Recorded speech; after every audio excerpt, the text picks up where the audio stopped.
നടത്താൻ പോകുന്നത് പലവിധ കാര്യങ്ങളെ പറ്റിയുള്ള പ്രസംഗമാണ്. ആദ്യമായി ഞാൻ തന്നെ തുടങ്ങാം. മാന്യ സദസ്സിന് വന്ദനം.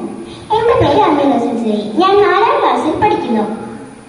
എന്റെ ഗ്രാമത്തിന്റെ പേര് നെയ്ശ്ശേരി എന്നാണ്. എന്റെ ഗ്രാമത്തിൽ ഒരു കുളമുണ്ട്, ഒരു ആമ്പൽക്കുളമുണ്ട്. ആ ആമ്പൽക്കുളത്തിൽ ധാരാളം ആമ്പൽപ്പൂക്കളുമുണ്ട്. അവിടെ പണ്ട് കുട്ടികൾ നീന്തൽ പഠിക്കുവാൻ വരുമായിരുന്നു.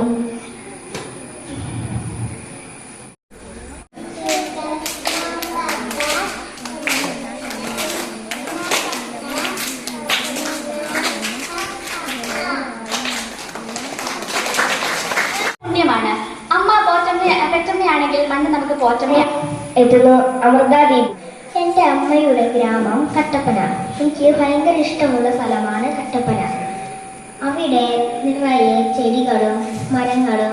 നാടിന്റെ പേര് മണിക്കപ്പാടം എന്നാണ്. ഇതൊരു അങ്കൻവാടിയും പിന്നെ ഒരു തോടുമുണ്ട്. ഓരോ വീടുകളും ഒരു കടയുമുണ്ട്. എന്റെ ഗ്രാമത്തിന്റെ പേര് നെല്ലിമല. സ്ഥലത്ത് തുപ്പാതിരിക്കുക. ഇതെല്ലാം നോക്കിയാൽ മാത്രമേ നമ്മുടെ വീടും പരിസരവും വൃത്തിയാവുള്ളൂ. Thank you.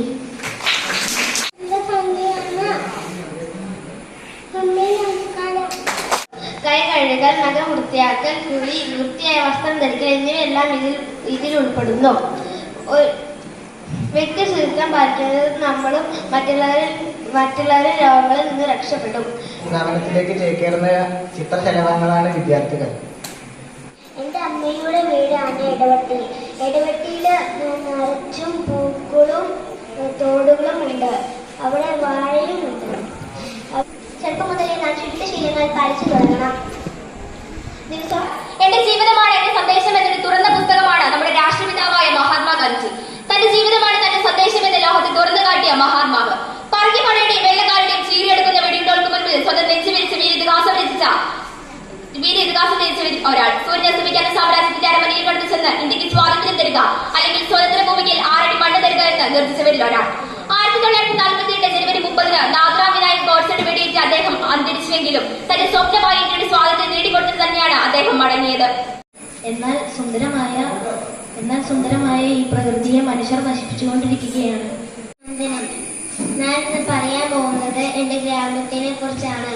ഞാൻ പഠിക്കുന്നത് നെയ്ശ്ശേരി സെബാസ്റ്റ്യൻ ഹൈസ്കൂൾ നെയ്ശ്ശേരിയിലാണ്. എനിക്ക് ഏറെ ഇഷ്ടമുള്ള ഗ്രാമമാണ് വാഴത്തോപ്പ്. അവിടെ നിറയെ വീടുകളും ആരോഗ്യ ശുചിത്വവും പരസ്പരം ബന്ധപ്പെട്ടിരിക്കുന്നു. അതുകൊണ്ട് നമ്മൾ സമയത്ത് ഫലപ്രദമായി ഉപയോഗിക്കണം. കുട്ടികളെ നമ്മൾ സമയത്ത് എങ്ങനെയൊക്കെയാണ് ക്രമീകരിക്കുന്നത്? പഠിക്കാൻ കൈപിടിച്ചുയർത്തുക. ഒരു മഹാനാണ് ടീച്ചർ പണിക്കർ. തലമുറകളാണ് ഇന്ന് ഏറ്റവും കൂടുതൽ ലഹരി മരുന്നുകൾക്ക് അടിമയാവുന്നത്. ഇവ തലമുറകളുടെ ജീവിതത്തിൽ നിന്ന് ലഹരി മരുന്നുകളെ തുടച്ചു നീക്കാനാണ് ജൂൺ 26 ലഹരി വിരുദ്ധ ദിനമായി ആചരിക്കുന്നത്. നാം ഉപയോഗിക്കുന്ന വസ്ത്രങ്ങളും എപ്പോഴും വൃത്തിയായി സൂക്ഷിക്കണം.